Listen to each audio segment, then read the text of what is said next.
Before we get started, obviously, just want to say that I'm not a financial advisor. You're not a financial advisor. This is not financial advice. What do you think about like sports cards and sports memorabilia for investing? I've never gotten into it, man, but I actually my girlfriend's got a friend who has a YouTube channel and an Instagram that are massive. And what he does is he flips cards, which is it's like I didn't even know that market existed.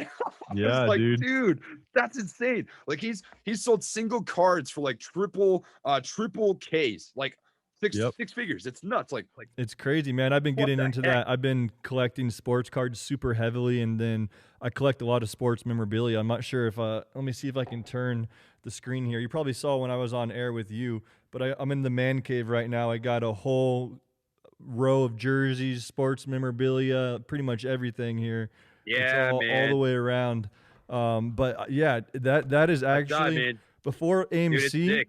It turned out to be like my most profitable investments other than real estate. Like there's one Jordan piece that I bought in February for $6,000 last February, so barely a year. It's at 30 grand.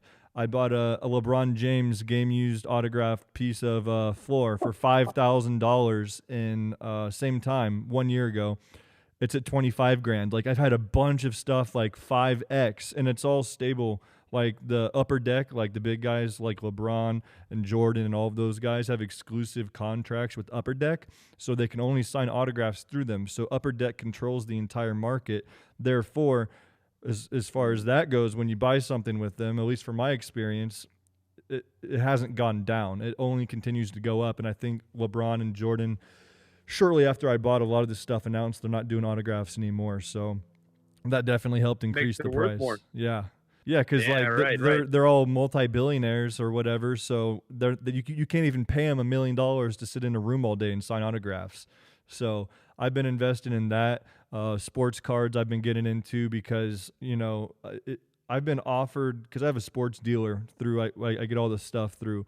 He'll send me a box, a regular sports card box from 20 years ago, and it'll still have the sticker on it. It'll say 1999 or whatever. Like some kid probably bought it at Target, going for like 4 grand. Like that return is so crazy. So I've been trying to get on Wow. that. That's some That's that's part of insane. yeah, that's part of my long term plays. I've been buying a lot of sports cards, which obviously is very risky investment, but I mean, I think with the way that everything's going, it's been, so digital that people really appreciate that, it's that nostalgia of just having something in your hand, something that's physical that you can open, and you're like, oh, what's going to be next? What's going to be next? So I think that, long term, I think that that's something that could really hold a lot of value. It's just, my personal opinion. No, you're totally spot on, man. It's all about supply and demand. That's how any investment works. I mean, if there's a lot of supply, the demand for it's not that high. And as we shift towards, everything being digital, like NFTs,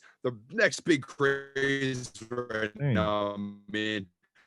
And that's gonna, I wouldn't say die eventually, but it makes physical, tangible things like cards, t-shirts, whatever it might be, sports memorabilia worth that much more because it's a dying breed. I mean, think about Yep. cars from 50 years ago. They don't make them anymore. The supply is gone. Demand is high. It's the same thing. You're spot on the money, man, for sure.